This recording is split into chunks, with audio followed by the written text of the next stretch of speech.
Well, how often do you think about death and dying? How do you feel about your imminent death yourself? What happens to us after we die? We're going to talk about this today on today's podcast. And then for the bad doctrine of the week, we're going to be looking at uncommitted Christians being a threat to a biblical worldview here in the United States. So all that and more coming up today on the Digging Deeper podcast.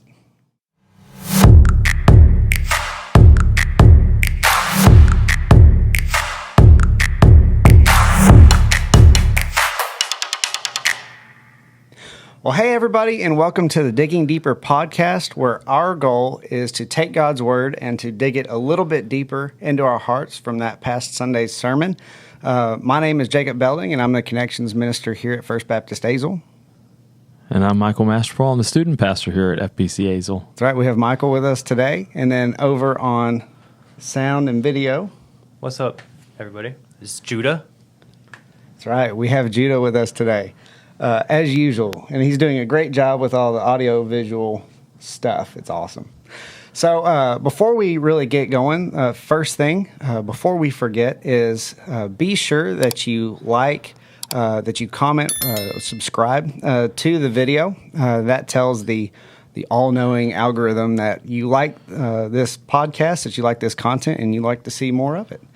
So if they don't like it, they don't like what they're seeing. Is that what you're telling me? Yes, that is correct. Absolutely right. But of course, if anybody's watching, for those that do watch, not if anybody's watching, there's plenty of people that watch. But for those that do watch and like it, then yeah, liking and subscribing is a good move for sure.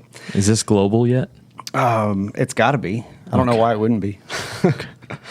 All right, so let's go on and just dive right in to Pastor Lee's sermon this past week. So the title of the sermon was, "What Happens the Moment I Die?"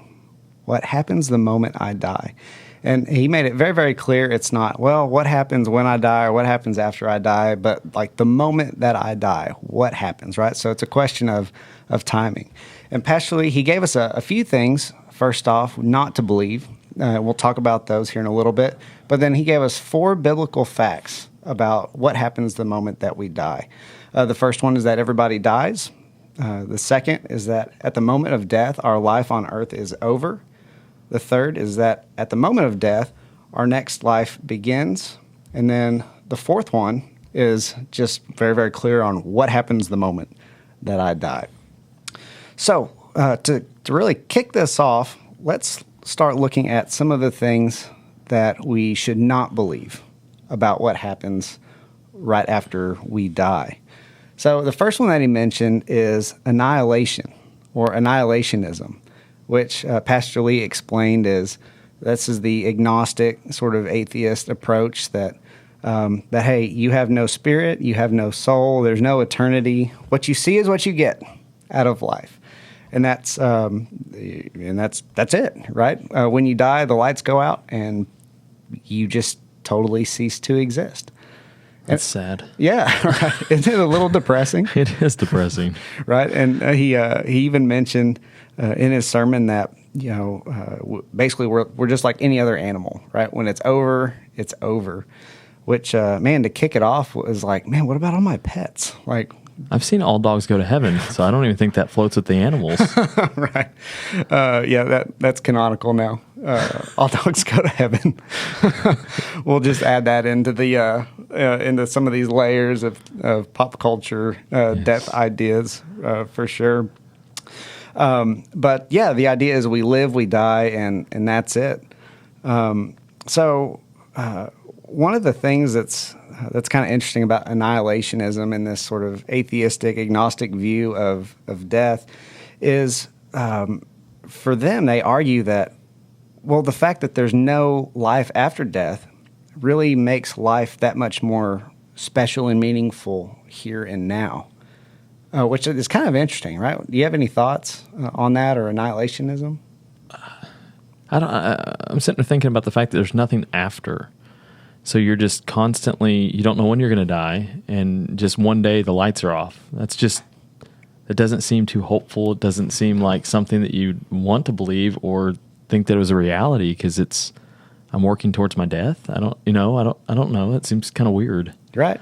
It's like, man, even if I'm living in the moment, I could die in that moment. yeah, And it's over. Right.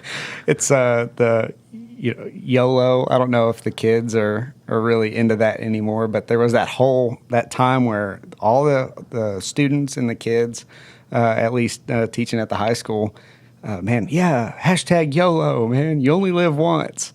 And it's like, yeah, that's true, but what if you died while doing or having a YOLO moment, right? Yeah. Wouldn't that be kind of ironic? It would be. It's just weird. Yeah, it's just strange. weird. I don't know. I can't wrap my mind around knowing that there's nothing after this.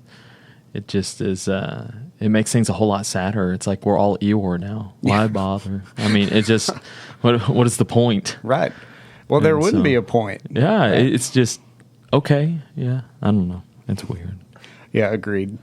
Okay, so that's annihilation. That's the first thing that we should avoid and not believe ourselves.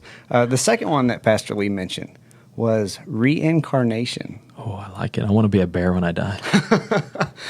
Just be a bear. Right. So here's a question. And the whole thing is based on Eastern religions and Eastern ideas of death and the afterlife. And so for reincarnation, if let's say that you have good karma, right? You've lived a pretty good life. You've done the things that you're supposed to do. Like, do your preferences on what you come back as like come into play at all? So like if you wanted to be a bear in your next life, it's and like I did good here, I get to be a bear? Yeah, is that like the universe like acknowledges that you like are a bear on the inside or something, you know? So what do you become if you're horrible? Like if you live an awful life here, Oh man. what do you become then? Probably an ant. An ant? I'm going to go with an ant. Well, an ant, they're still pretty cool though. They lift like 10 times their body weight and all that, and Yeah. their uniform. Is there something worse than an ant? A cockroach? You Maybe? could be a cockroach or I don't know. Flies, don't they have like 24 hours yeah, or something like that? yeah, maybe a fly. It's like, good luck in your next life. Or mosquitoes. No one likes a good mosquito, right? No one likes them. Right. So maybe you're a mosquito and everybody's trying to swat you your whole entire life in your second life. I don't know. Yeah, and somebody finally gets you. Yeah. It's like, oh, now that's over. Let's try again with something else. Yeah. In a lot of ways, reincarnation, it just sounds exhausting, doesn't it? You're constantly changing your roles, so you got to learn something new every life. It's weird. But being a bear, though, think about it. Like, well, what would your animal be if you could be any animal? Man, I have not given it near enough thought because this is an important question. It is. To answer. Judah, do you have an animal that you would want to be? I'll be a kangaroo. A kangaroo. Why? You see those videos of them like Oh, boxing? you just want to be a good boxer? Yeah. Knock people out? Okay. I think, I'm not really a cat person, but I think I might want to be a cat because they nap for like 20 hours a day or something. You know that if someone, I'm going to go ahead. We're just going to throw it out there. Roxanne, if Roxanne was ever to be reincarnated as an animal, it would be a cat. 100%. She comes in my office all the time and just knocks things down like cats do, and she just pesters people. So I'm pretty sure she'd be a cat. Yeah, I think you're probably right. And but she would have a sparkly glitter collar. Oh, for sure. 100%. For sure. She would shake and it would just be glitter go everywhere. Right. Yeah. Okay, so that's reincarnation. Things that we're going to avoid. So sorry about being a bear. Sorry about being a kangaroo or a cat or whatever. That's not how it works, right? Okay, the fourth thing about the afterlife that we should avoid believing as believers is universalism, which is the idea that people will be universally restored after they die. Like everybody makes it into heaven at the very end of the day. Everybody's saved. Everybody gets to enjoy their version of heaven forever. It sounds nice. Yeah, it sounds like a great philosophy to live life by. It doesn't matter what I do here. In the end, I get to go to heaven and be with Jesus, right? Yeah, that's right. That's great. Yeah. Pastor Lee even pointed out in his sermon, he says, if anybody ever approaches you with universalism and says, hey, yeah, I believe that all people go to heaven, he's like, just bring up Hitler. And boom, there goes.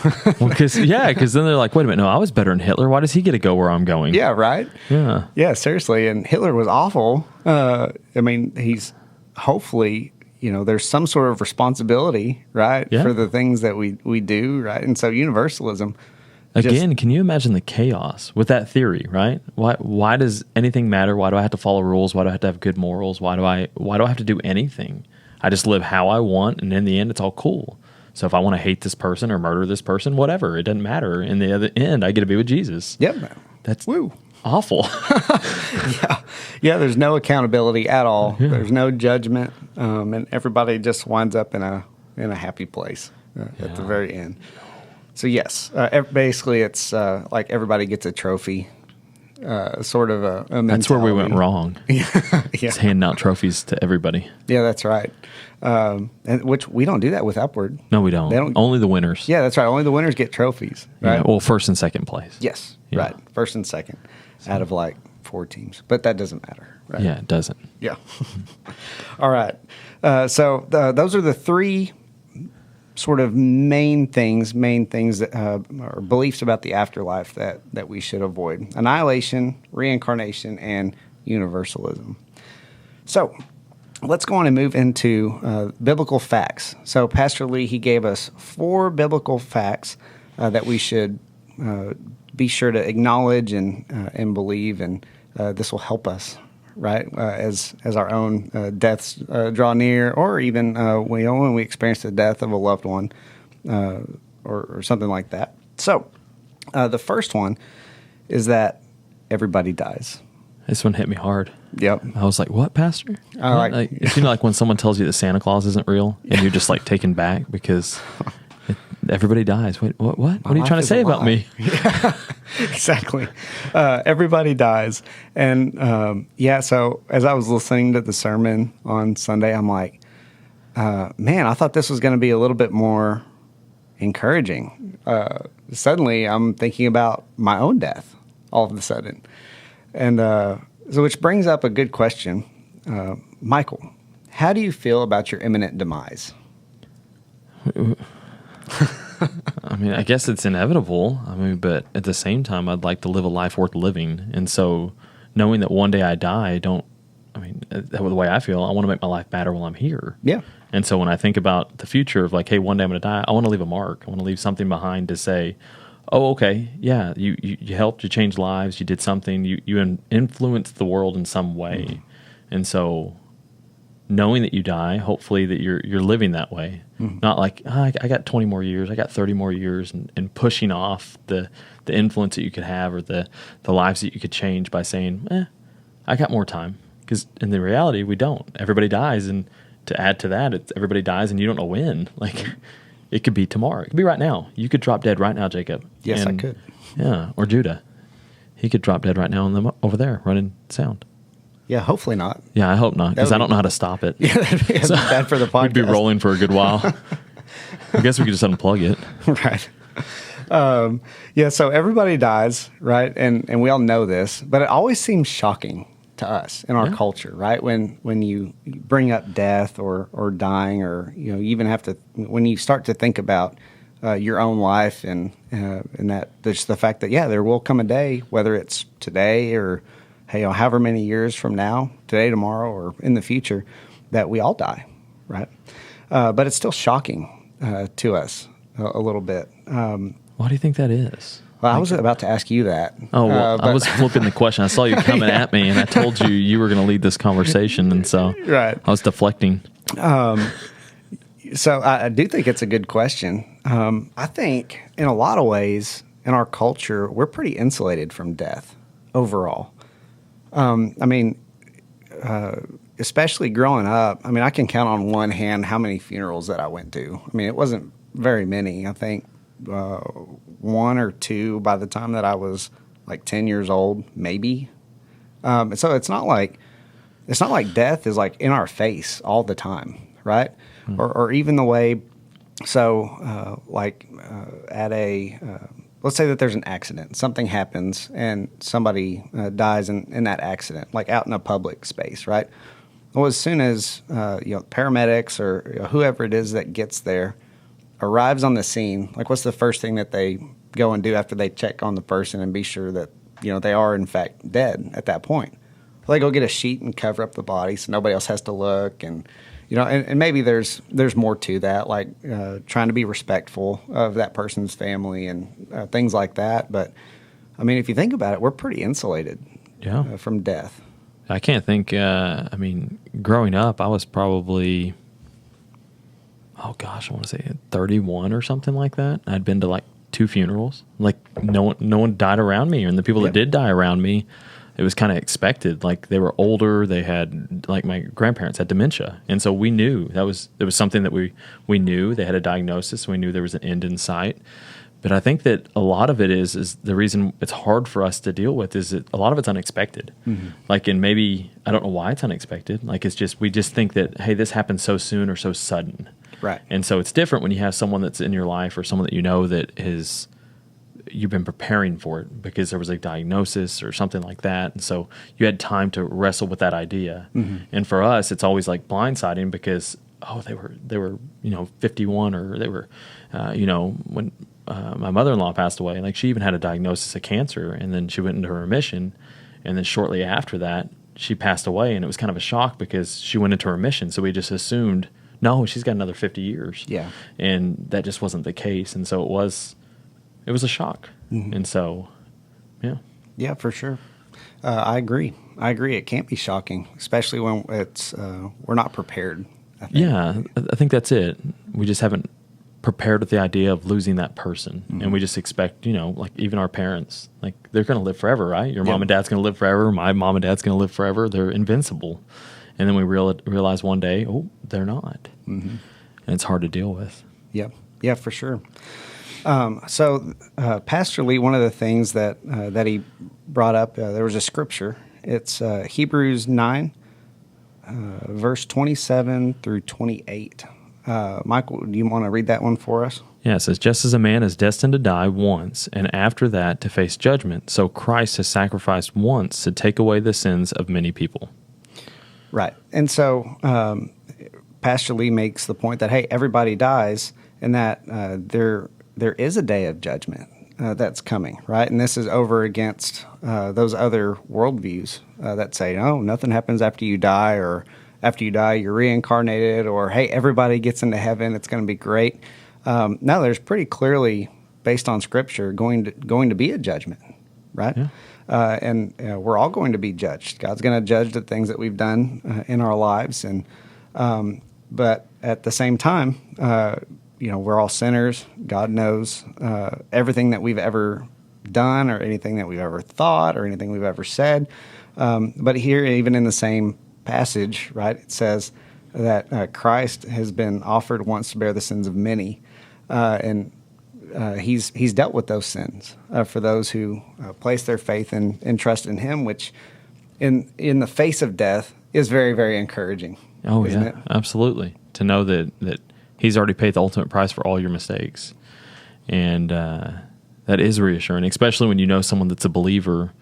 And you know for a fact, you're like, hey, they may have had some mistakes in their life, but I know where they are today. Mm-hmm. And that is it's a reassuring, and should make death a little easier. Oh, yeah. Knowing where they are. And so that's a great feeling. Yeah, it's comforting. Yeah, for sure. It's comforting to know that. And it's like attending a funeral of somebody that was a believer, was a committed follower of Christ, versus somebody who was not. 2 very different moods and atmospheres, for sure. Yeah, definitely. So, as far as pop culture goes, thinking about how everybody dies, there's all sorts of different movies out there and ideas about, hey, if we can only just find the fountain of youth, we can live forever, right? Or we can cheat death. If we know the moment and we can get past it, yes, then we live forever. Right, exactly. Oh, yeah, that sounds so awesome, doesn't it? Yeah. Or what was it in that the Disney, what was it called, Tangled, the Rapunzel movie, where there's like a magic flower and the evil stepmother comes in, and she's using the power of the flower, I guess, to make herself young and rejuvenated all of the time, and she's just living her life being evil all the time until, spoiler alert, the flower goes away, and then the stepmom also goes away. We'll call it.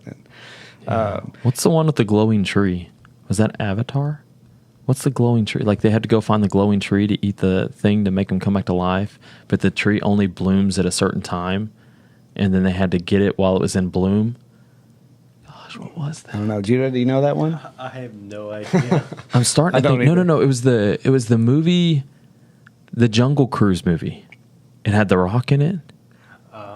I haven't seen that. Oh, okay. Well, anyways, they had to get like this tree, and the tree could make you live forever. It brought you back to life, or he was stuck in some eternal torture or something. I don't remember.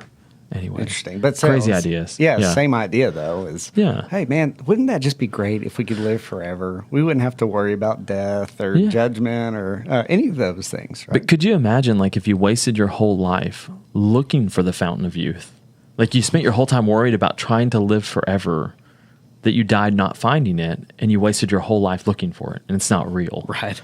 Yeah, It's just it would just be ironic. It would be. You're like, you're trying to live forever, and you died not finding how to live forever. Right. It's like to quote Braveheart, every man dies, not every man truly lives. That is true. It's like, yeah. I live every day. I had Whataburger for lunch. Yeah. Whataburger's delicious. It is. So good. Yeah, so, okay, that's the first biblical fact, is that everybody dies. The second fact about death, biblical fact about death, is that at the moment of death, our life on earth is over, which is a little sad, right? Pastor Lee mentioned that means no more Tex-Mex, no more football, no more employment, social media. It's all gone. You're right. And he did throw in there, like, no more taxes, no more troubles. Like, all the positive things that come with it. Yeah, the good things, and then, like, the IRS is still going to get theirs because there's an inheritance. So you mean you don't float around and you can just do some of those things after? Right. There's no hovering around and I can pick on my friends. Like I think he used that as an analogy. You could go around and scare your friends, but you can't do that, right? Right. Yeah. Which is, have you ever had anybody ask you about ghost experiences or encounters? Yes. What do you got? Oh, I've got all kinds of. I'm trying to think of a specific now. There was one where this is like a legit one. Like there's a haunted house up in Massachusetts. My dad's side of the family is from up there. And they had one where the kid went down the basement, and when he went down to the basement, the door shut, and the kid comes out all scratched up and stuff like that because the house was possessed or that cellar was possessed or something. They actually took a crew from a show. I forget the haunting show. I'd have to ask. Ghost hunters? Yeah, something like that. And they went up there to investigate the house, and they said that the house was haunted and stuff like that. And so, I don't know. Oh, man. I don't know. Yeah.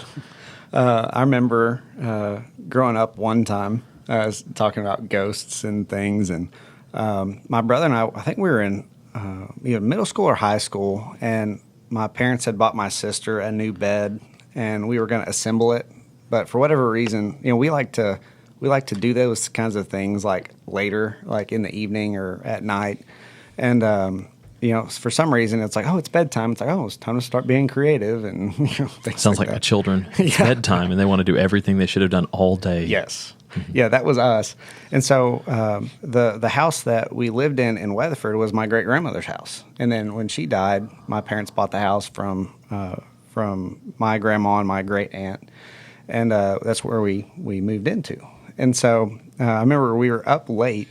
It was, I don't even know how late it was. It was probably like 11 or midnight or something like that. Everybody else is asleep, and we're working on putting this bed together. And we got it all the way done, and then all of a sudden the living room lights turn off. And there were... It's your grandma. Yeah, right. That's what we said. So there's two switches for the same light. One was over here in this hallway, and the other was over here in the kitchen. And so both of us stopped. We looked at the light switch here. We looked at the light switch over there, and we're like, Grandma, hey, can you turn the light back on? No, we kind of joke about it, but no, definitely not. You're right. There's no ghosts. People don't just hang out after they die and get Hollywood. I'm finding something out with this sermon. Hollywood has lied to me for years. Oh yeah. I thought for sure I could cheat, that I could live longer than I was supposed to. And that life lived on. Like I could, if I wanted to stay around and pick on people, I could. And so I'm a little upset with Hollywood right now. Oh, that might be kind of fun. Like go haunt people. Oh man, I would so pick on some people around here. Right. It's absolutely. Yeah, yeah. Would definitely have some fun. But at the moment of death, our life on earth is over. And your Pastor Lee even used an illustration about high school graduates. They tend to want to hang around and, I want to go back and visit my old high school. It's like you graduated like 2 months ago. Yeah. That's cool. And you know some people still from when you were there. And then as time goes on, like you might as well like almost not have even ever been there. You're like, who's the weird dude sitting over there like by himself? Why is he still coming to these games? He's been coming for years. Right, exactly. It gets awkward. Yeah, you have to have security escort him out of the band section again. And, Yeah. we've Sounds been like something over Chris this. would do. Yeah. We should ask him about it next Yeah, week. well, I joked at youth camp. I had East Texas, wherever he went to high school or college, and I had them come out and go, Chris Brown? You know the Chris Brown? So we were joking with him anyway. Oh, that's awesome. So yes, at the moment of our death, our life on earth is over, which is point 2. The third one, at the moment of death, our next life begins. So there's no sort of intermediate state. There's no purgatory. Right? We've talked about that on the podcast before. And whether it's a temporary heaven, a temporary hell, or the permanent thing, more or less, at the moment that we die, the nice thing is we get to be with Christ. Oh, yeah, that's to know that. Like to see someone, like we've had some people in our life where they were on their deathbed for a good while, and when they finally go to know they're finally at rest, that pain's gone, that all that, like to know, hey, they're with Jesus right now, and that they're not waiting in some like soul sleeping hibernation chamber or something like that is a great feeling to know, because how sad is it to think that you have to wait 1,000 years or whatever Or more. Yeah, it's like you have to sleep in one of those incubation chamber things, and you stay in those. Or Yeah. not, I don't know. Sleep chambers. What are those called, Judah? It's not an incubation chamber. What is it? Like a cryo chamber? Yes, like your soul is frozen for 1,000 years until you can come back. Yeah, that would be wild, wouldn't it? It would be. so it's just like you go to sleep forever. Yeah, that's the idea. It's like a sleep. Oh. It's like you die, and it's like It's like I imagine it would be kind of like if you've ever been under like anesthetics, like to go in for a surgery or something like that, and like time is weird. Like they have you count down backwards from 10, and then you get to 9 and you're out. Yeah. Oh yeah, and then when you wake up, it's kind of like surreal. It's like you just you just kind of close your eyes for half a second is what it feels like. Yeah. And then you're awake, but hours have gone by potentially. And do you think it would be like a deep sleep, or do you hear the dog barking outside during that, and you're just like frustrated the whole time because you can't get good sleep because the dog's barking? Right. Or all of these poor Egyptians that they keep digging up from the pyramids, they're like, who are these British guys? And why do they keep waking me up? Right. I can't sleep good. Why am I in this museum, and why are people poking at me all day? Right. Yeah, that would be something else, wouldn't it? So this is where Pastor Lee's he had his passage for Sunday really comes into play. So it's Luke chapter 16, verses 19 through 23. There was a rich man who was clothed in purple and fine linen, and who feasted sumptuously every day. What a big word. So Whataburger every day? That's what it sounds like. Okay. Delicious. And at his gate laid a poor man named Lazarus, covered with sores, who desired to be fed with what fell from the rich man's table. Moreover, even the dogs came and licked his sores. The poor man died and was carried by the angels to Abraham's side. The rich man also died and was buried. And in Hades, being in torment, he lifted up his eyes and saw Abraham far off and Lazarus at his side. So here in Luke chapter 16, Jesus is giving this parable. And in the parable, well, the poor man dies and is carried off by the angels to Abraham's side. It doesn't say that, first his soul slept for however many thousands of years, and then the rich man, however many thousands of years later, woke up and he was in hell. It says, this happens right after. when they die and when they're buried. And so this is one of the it just goes to support the point that, hey, our next life begins as soon as this one ends. Yeah. Which is also brings up sort of another subpoint that Pastor Lee talked about is, hey, after you die, there's not like a second chance at redemption. Oh, yeah. For sure. You're just, time's come and gone. You should have made the choice while you're here on earth. And, oh, man. Yeah, which is, all of us love a comeback story. I mean, if you think about it, or like... But that's what life is for. Yeah. The comeback stories, you make a mistake at 19 and you come back. Yeah, that's right. Not I died 19 years ago and I'm going to make a comeback. Right. That would be... that's like how zombie movies get started. Yeah. Right. It's like, oh, I'm back now. And so he said that he asked for a drop of water, right? Yes. And so later on, he asked for a drop of water.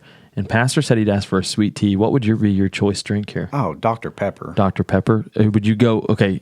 Keep in mind you're already dead, so the whole zero sugar doesn't matter now. Would you go with a true Dr. Pepper, or would you keep the zero sugar that you drink? Oh man. All day, every day. I want the classic Dr. Pepper with the pure sugar cane. Oh, sugar. all right. So Dublin Dr. Pepper. Yeah. Is that a thing anymore? No, it's okay. not. They Judah, quit that. your choice drink? I'm with him. Dr. Pepper. Dr. All right. Pepper I think I'm going to go Dr. Pepper too. But I tell you, lately I've loved lemonade. Oh, really? Oh, yeah. Like Chick-fil-A lemonade. And then there's is it Milo brand that you get at Walmart? No, I'm not lemonade. sure. Oh, it's so good. There's just something about a refreshing lemonade on a hot day. Yeah, and we've had plenty of those recently. Right. The weather's finally nicer. Yeah. So, yeah, Dr. Pepper would be a good choice. So I guess we're in, and those of you watching, can you drop comments? Can you do that? Yeah. Okay. What would your drink be? And what would your spirit animal be? We call it a spirit animal. What animal would you come back as? I want to change my answer to a dragon. I'll come back as a dragon. Fire-breathing dragon? Fire-breathing, okay. and I could, like fly. How to Train Your Dragons, which dragon would you be? Would you be, what's the main one? Nightfire? What was his name? Oh, gosh. The Nightshade? Yeah, Is it something Nightshade? like that. He has retractable Judah's looking teeth. at that. We got our facts checker over here. He's going to get the name of it. Mm-hmm. I thought it was like something Foot. No, I'm thinking a Littlefoot. That's off of Land Before Time. Toothless. They called him Toothless. Toothless, yes, they did call him Toothless. They also called that kid in Stranger Things Toothless. Oh, really? Yeah, just one time they were making fun of him. It was mean. That's awesome. Random facts. How's this going, by the way? Are we doing this right, or are we so off topic because Chris isn't here? It's weird. Oh, I think we're doing pretty good overall. I mean, we're still kind of circulating around the idea of death anyway in the biblical. A Night Fury. Night Fury, Night Fury, right. yes. Yeah, that one would be cool. That's my spirit animal. Yeah, it could be that. And then if it's your spirit animal, you wouldn't come back as one with a hurt wing. Right. Yeah, right. you'd be completely healthy. Yeah, I could fly around and it'd be great. Yeah, perfect. Yeah. Okay, let's keep going. We got to get back on track here. Yeah, that's right. Another interesting thing that Pastor Lee talked about in this section of his sermon was near-death experiences, or NDEs, near-death experiences. You have any thoughts on these near-death experiences? I mean, they all seem to be somewhat the same, right? You see the light, or you're above your body, and then you see how it all works, and then for some reason you just get shot back here. Like, it's like, oh, nope, not your time yet. Right. Like, you just kind of get a sneak peek of what's happening after. Maybe so you can write a good book. Yeah, that's right. Maybe that's a it. book deal. Book and deal. Make thousands, if not millions, of dollars. And Do people make $1 million with books? I don't know. It probably depends on how many they sell and all those sorts of things. I don't know. I've always seen authors that don't seem like they're happy about the money they make. Yeah, so I was just curious. Yeah, I don't know. So I don't know why they'd give you a book deal. Maybe make a movie out of it. Yeah. It'd be better. Yeah, a movie. Movie sounds good. Starring yourself. Yeah, right. Because you lived the experience. So what better person to do it than you? Yeah, then you have to relive the experience of almost dying. And that sounds fun. That'd be good. But they do seem to be pretty popular and overall pretty consistent with each other, which is interesting to think about when it comes to those near-death experiences. Do you ever, on the internet, sort of find yourself like reading? Have you ever read an example of somebody claiming to have a near-death experience? And no. There's that 7 Minutes in Heaven. Was that it? The book or the big thing that? Yeah. And then there was another one. I think it was it 30 Minutes in Hell or something like that? And was it 30 Minutes in Heaven? 90 minutes. 90 Minutes in Heaven? I don't know. Sounds right. Judah, why don't you fact check us on that? See, Judah didn't know he was going to play this critical role today. That's right. Judah is on it. Yeah. But sometimes, I mean, they're interesting to read about. It's like, oh, really? Like, yeah, the person, I read one once years ago, and this lady was dying or clinically dead, and so she was like looking down on her body, but then she knew where some things were. 90 minutes in heaven. 90 minutes in heaven. Yeah. So they got a full hour and a half. Yeah. That's basically a movie length. Yeah, that's right. Oh, Did they make a movie after the book? Yeah, it's a movie. Oh, see. a full 90 minutes. I know. All right. Coincidence? I think not. Right, definitely not. But yeah, some of they're interesting to read. They're intriguing, and but they just don't. It's hard to validate. Well, right? When somebody says that they've had one, and it's like that's why I like the way the pastor handled it. He's like, I can't tell you yes or no, but if it goes non-biblical, if it's against what the Bible says, then I know it wasn't real. Yes. But so I like the way he handles that, and he handles it with grace, and like instead of saying, "Hey, you're crazy," like he's like, "No, if it goes non-biblical, I'll tell you you're crazy. Yes. But if not, then who's to say? Who am I to say if you had it or not?" that's right.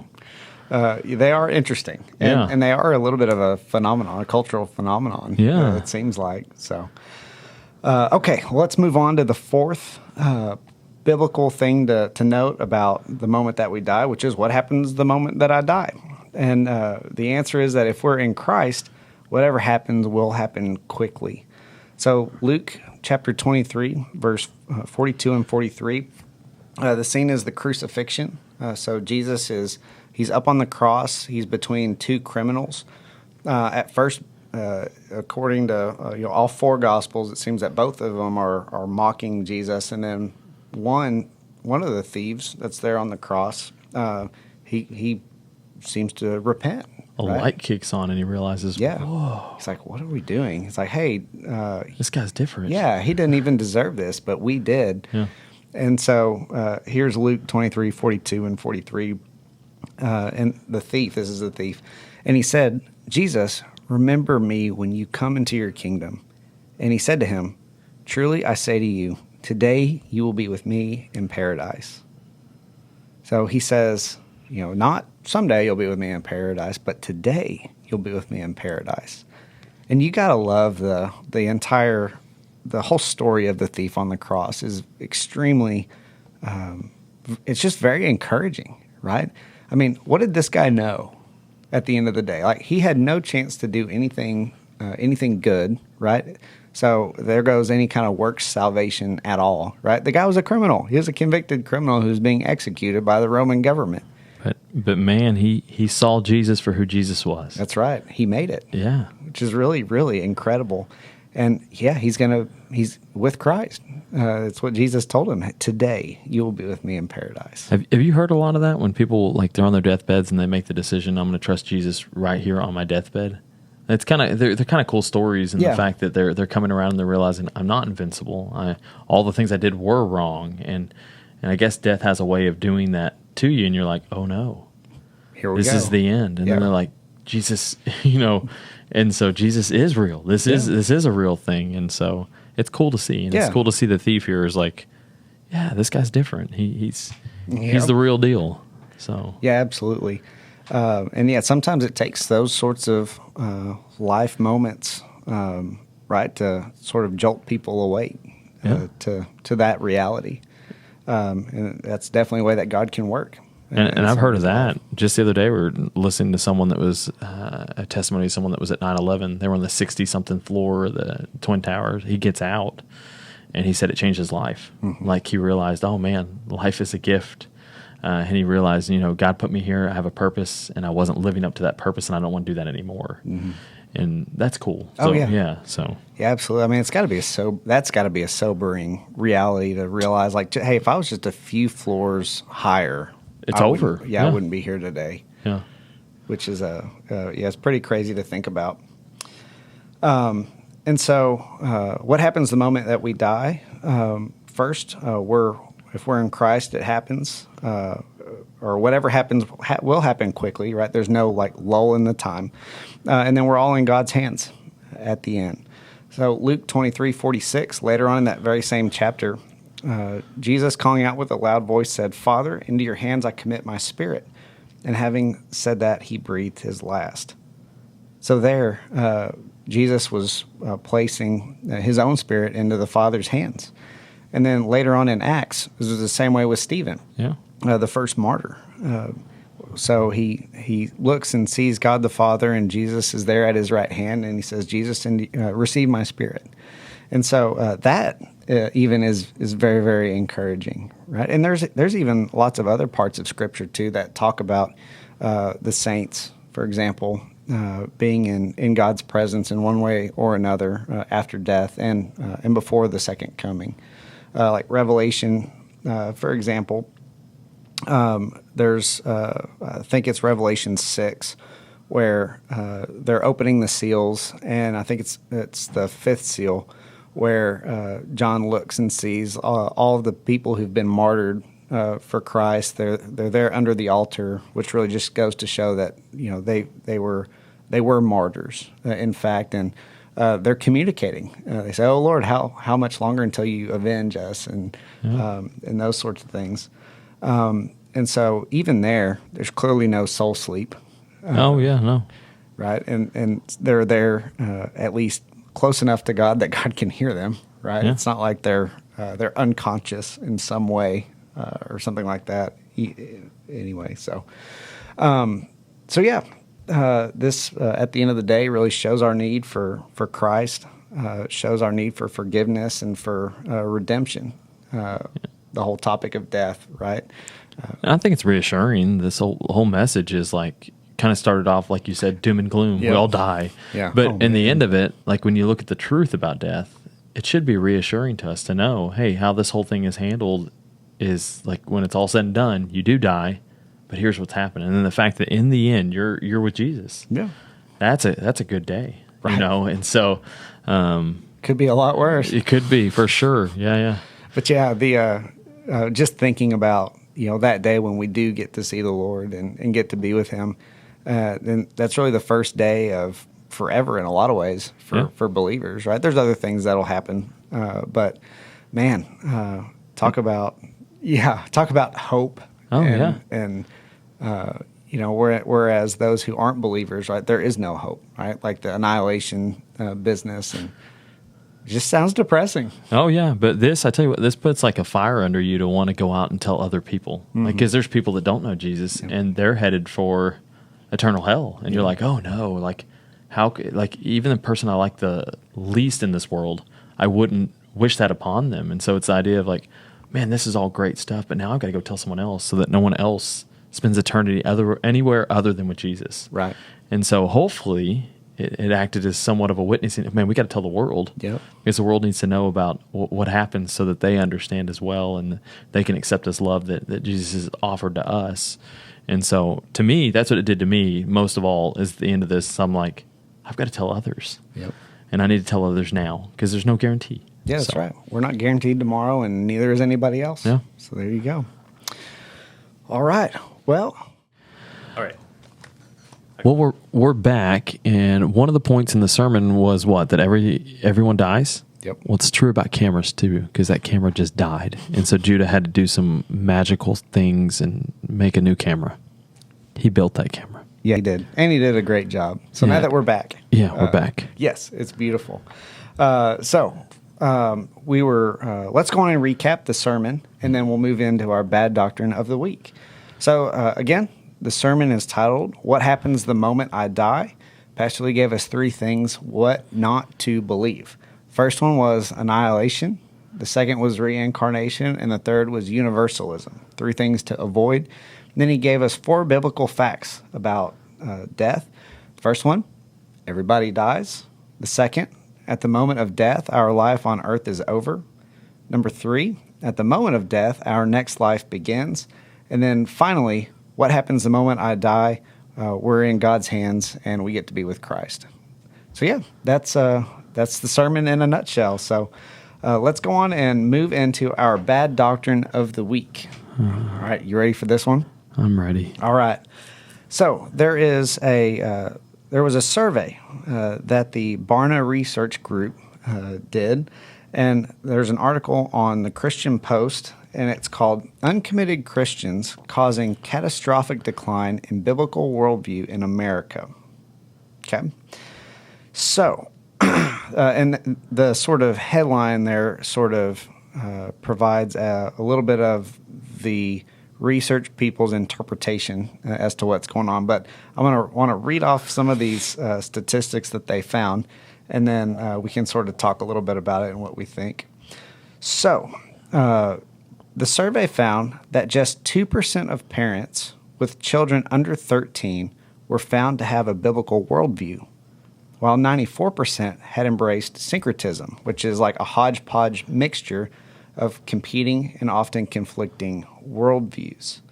So 58% of born-again Christian parents accept that they have the primary responsibility for the spiritual development of their children. 23% of them leave that job up to churches.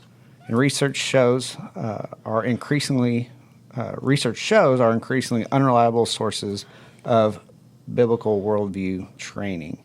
So here's the kind of the point of the article. Most parents, even born-again parents, do not really think the spiritual component of their child's life is a big deal, at least not as big a deal as doing well in school, sports, or relationships. And even if they are focused on building their child's biblical worldview, very few parents today, only 2%, possess a biblical worldview. Then he goes on to say they can't give what they don't have, and this creates a gaping spiritual vacuum as today's parents are raising their children. So, our bad doctrine is we don't tend to have a biblical worldview, and we aren't then able to pass on a biblical worldview to our kids.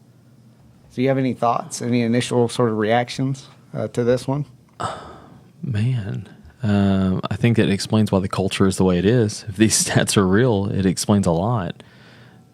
But how do they get to? So you don't have to parent. It's not your responsibility to parent and teach these kids about a biblical worldview. Is that what you're saying? 56% believe that it's not their responsibility, or only 56 believe that it is their responsibility. 58% of born-again Christian parents accept they have the primary responsibility. Okay, so but 23 of those leave that job up to churches. So 23% of the 58% believe that it's all the church's responsibility for the biblical upbringing of their children. Or I think what it's saying is, hey, if I'm part of that 23%, like, oh yes, I have the primary responsibility of developing my child spiritually. And as the primary responsible person, I'm going to let the church pass it on to the church. Totally handle that and do that. Sounds exhausting for church people. Yeah, absolutely. And I mean, is that something that here's a good question, right? Because the church is a great resource, and we love doing ministries and ministering to kids and to students. But is that a proper role? No. So when things happen in the student ministry, and we have parents that say something, or they come along and are wanting us to fix the issue. It's like we got 6, maybe 8 hours on a week where we might have your kid 8 hours. I mean, that's being very generous. More like 4 to 6 hours. How are we able to instill everything they need to know in that short a time frame? Where they're with you the rest of the week. They're with the schools the rest of the week. They're wherever the rest of the week. It's kind of impossible. It's pushing a boulder up a really tall hill and trying to get it to stick up there. And I think it's impossible for us to be the sole. It can't be. Right. And so, man, that's a sad stat. Isn't it? And it's, man, it really goes to show. So, well, it makes me wonder. So if only 2% of parents with kids under 13 have a biblical worldview, 94% embrace this hodgepodge mixture of competing, often conflicting worldviews. Are parents just overwhelmed with how to go about raising kids nowadays? Is that a factor into that, do you think? Or I bet, because they're having to listen to what everybody's saying around them. And we've gotten in, I mean, I think the culture is very much like, don't offend me. Like, does that make sense? Yeah. So they're having to deal with this whole, they don't want to offend someone. They don't want to, and maybe they're just throwing their hands up. They're like, man, my kids keep doing whatever they want and I don't know how to fix it. And they just kind of throw their hands up. And so they start pulling from anywhere they can to try to fix the situation, to stop the bleeding of what's going on. And that's where you get this very mixed. And that makes sense on what you see when you're working with children or when you're working with students and they come in and they're very confused on what it looks like to be a believer, what it looks like to be a Christian, and what that looks like lived out in the world. Mm-hmm. And so those stats seem to make a lot of sense of what's going on. Yeah, and I agree. On the connections side and the member care side, there'll be people that pop up on the list, and it's like, hey, that person hasn't been to service in 6 months, let's just say, or part of a Bible study, and no interaction with the church as far as we can tell. What happened? What happened to that person? It's like, well, their kid. They were here the entire time that their kids were in school, but as soon as they graduate and move off, then they're gone. Yeah, because they were trying to get their kid to get everything they could here, and so they made it a point to be here to help raise their kid up. Yep. And so that makes right. It's and which isn't a bad thing. Like, we definitely want our kids in church and being here and part of the local body of Christ and being involved and really part of the community and the life of the church is important for sure. But it's also important for parents. Yeah, it's important for all of us. It's critical. Yeah, we got to come alongside parents, church leaders. We've got to partner together because the world is messy enough and the culture is messy enough where it can't be just our responsibility. It can't just be the parents' responsibility. That's when we come together and say, hey, let's partner together and let's do life together. Let's figure out how to make this work together. Because I had a parent today that sent me a message and said, hey, so-and-so's been coming to the student ministry. I'd like to talk to you about a few of the things that are going on or that we're seeing with this person. So I call him up and he was just reiterating with me, hey, my kid's kind of acting weird. What are your opinions on this? How should I handle this? Do you notice any alarming things? And I kind of reassured him and said, hey, my kid's the same way. Yeah. And so we're learning together as parents and as believers and even you got some of the parents that aren't believers and they're coming along, they're getting to learn and it takes a group effort. It takes a village to raise it. What is it? It takes an army to raise a village. It's a village to raise a kid or child. Yeah. Or something And like that. that's absolutely true. And I don't have all the answers. Do you have all the answers, Jacob? No. And that's why whenever I have issues, what do I do? If I've got issues in student ministry that pop up, who do I come see? The other staff members. I'm like, hey, Pastor, hey, Chris, hey, Jacob, hey, Wendy, Roxanne, Robin, what do we do here? And that just shows that, hey, we're all in the same boat here. Life is crazy. We need help. Yeah, absolutely. And so, yeah, we all need help. And I do think that if, as Christian parents, right, as believing parents, one of the things that if we are, it's sort of like the airplane. Right, when you get on an airplane and they're going through the pre-flight checklist that they are, oh, hey, be sure that your seatbelt is buckled when you see the sign. And have you ever been on a plane where like the flight attendants, they're like almost like doing an eye roll because this is like the repetitive 15th time that they've done this today, and you can just tell that they're over it. Here's the seatbelt, and then they talk about, well, if the cabin loses pressure, right, then the oxygen masks will pop down. Always be sure that you put yours on first, so then you can be sure to put one on your child or the kids that you do have with you.